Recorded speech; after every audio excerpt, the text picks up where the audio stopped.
A day in my life as a kuret nga wala obra. For today's video mga kuret, update nyo ako nga mag-video diri sa pader nga napaobra namon sa Gwa Kabalay. Diri gali mga kuret, tagabulig-bulig ako diri luto sang surud-ano nanda. Ari akong manghod sa likod perti kadungol, daw mo naman na-flex ko di gali ang cabbage nga dako. Iya, so nagidang katumbal sa akong baba.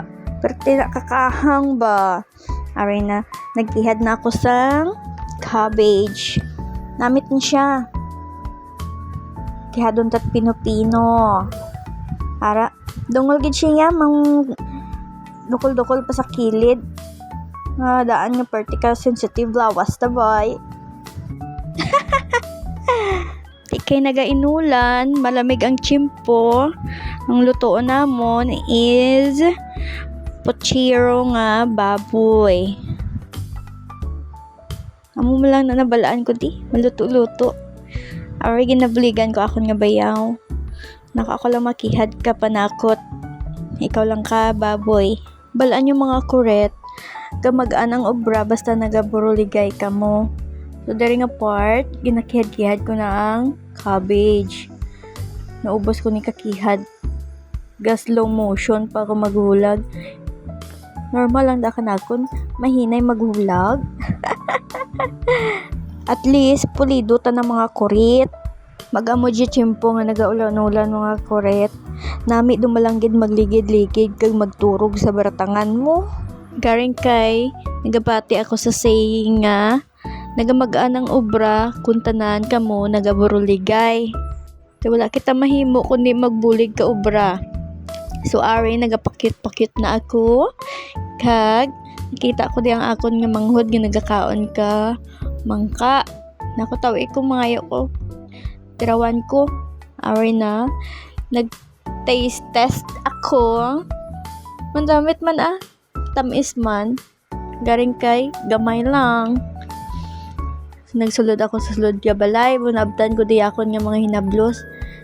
Sa kwarto hagad anda si Miyaka nga mahampang. Ang isa nagalantaw ka TV. Ari na mga kurit, nainganyo siya, nagbangon kag nagampang sa pakaisa na naka-shades pa da sanda.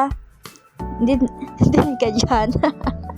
Makarilingaw, mahinablos ka nga mga amo dyan pa. Sarawayon, nayawan tayo makugtas eh. Sige lang mga gwapo man ka gwapa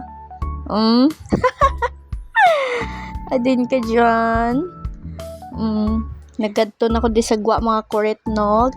Ginlantaw ko di ang ilang mga performance sa obra. Performance. Shout out gali sa magulang ko nga perti ka Alwan.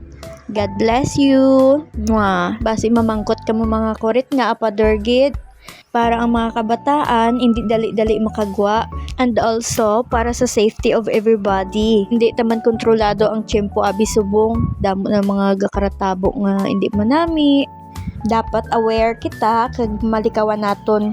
So sa diri nga part mga kurit, sige magyapon ang ilang pag obra, pila na ni kasampaw ang ilang hollow blocks. So, si nanay galit diri, nagabulig man ta nakahakwat ka mga hollow blocks, ginaduhol na sa akon nga magurang.